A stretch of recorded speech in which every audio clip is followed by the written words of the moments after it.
NTR fan పడుతున్న బాధ bro. 6 సంవత్సరాల నుంచి దేవుణ్ణి చూడాలని కల నెరవేరింది.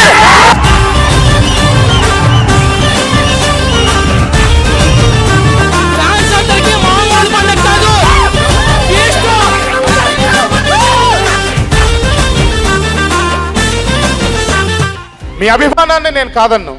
నాది ఇంత కటౌట్ పెట్టి చాలామంది పాలు దానికి అభిషేకం చేస్తున్నారు. నాకు చాలా బాధని కలిగిస్తుంది అలా చేస్తే. పాలాభిషేకం చేసేది దేవుడికి, నేను దేవుణ్ణి కాను. నేను మీ తమ్ముణ్ణి, నేను మీ తమ్ముణ్ణో, నేను మీ అన్ననో, నేను ఒక నటుణ్ణి.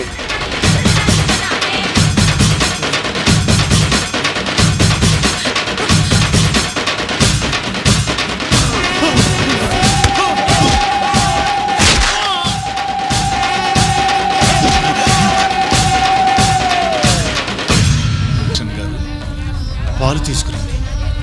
అభిషేకం జరగాల్సింది అక్కడ.